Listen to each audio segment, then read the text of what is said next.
The dog that watched and waited, the eyes never blinked. Not once.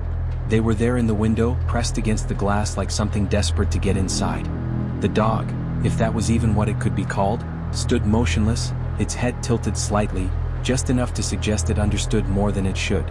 More than any animal ever could. It was watching. Waiting. Jonas had seen the dog before. At least he thought he had. It had been on the corner near his apartment 2 nights ago, just staring. Then yesterday, outside the gas station, its breath fogging up the glass door as he paid for his cigarettes.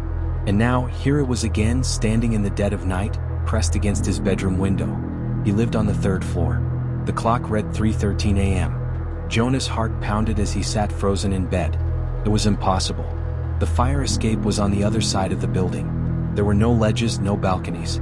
Nothing for something to stand on. And yet the dog was there. It didn't move, didn't pant or shift, just watched. Jonas reached for his phone, fingers shaking as he swiped to the camera. He lifted it, aimed at the window, and took a picture. But when he glanced at the screen, his stomach clenched. Nothing was there. His breath caught in his throat. He looked back at the window. The dog hadn't moved. Its black eyes locked on his. A slow, unbearable chill crept up Jonas' spine. Then the glass fogged. Jonas barely stifled a scream. The dog was breathing, its breath forming slow, deliberate words in the condensation. Letters smeared into existence before his disbelieving eyes. "Let me in." Jonas dropped his phone. It clattered against the hardwood floor, but he didn't dare move. He pulled the blankets up to his chin, mind racing. This wasn't real. It couldn't be real. It was some kind of nightmare, some waking hallucination. But the breath on the window, the letters, "Let me in." Jonas squeezed his eyes shut. If he just ignored it, it would go away. That's how nightmares worked. He forced himself to take slow, shallow breaths, counting each one in his head. 1, 3. The room fell silent. The air felt wrong, heavy. 4, 5. A sharp tap against the glass. Jonas' eyes snapped open. The dog's face was right there. Mouth stretched unnaturally wide. Lips curled back. Teeth, too many teeth, pressed against the window pane in a grotesque grin. Knock. Knock. Jonas screamed. He scrambled backward, falling off the bed and hitting the floor hard. His breath came in ragged gasps. The window rattled.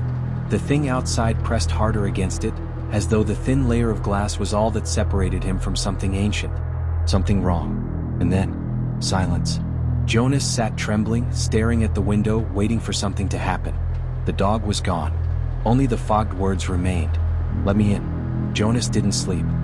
He stayed curled in the corner of his room, watching the window until the first light of dawn bled into the sky.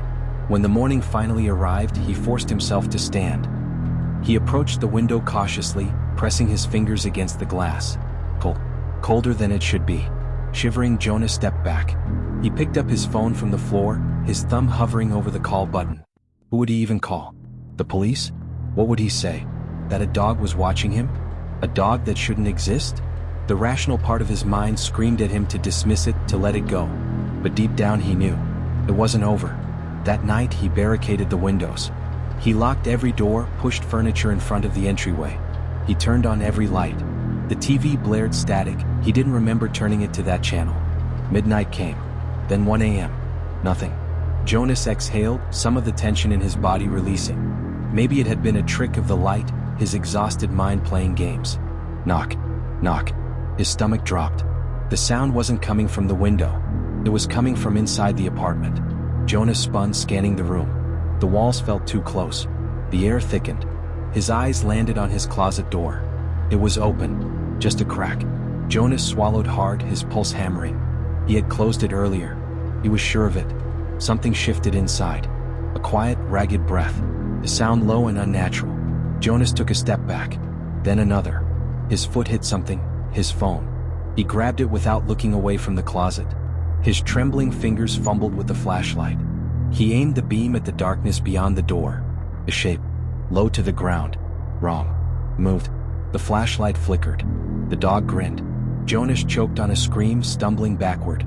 The light flickered again and the thing was closer. So close he could see its teeth. The power went out. Darkness swallowed the room. Jonas didn't even have time to scream. Morning came. The apartment was silent.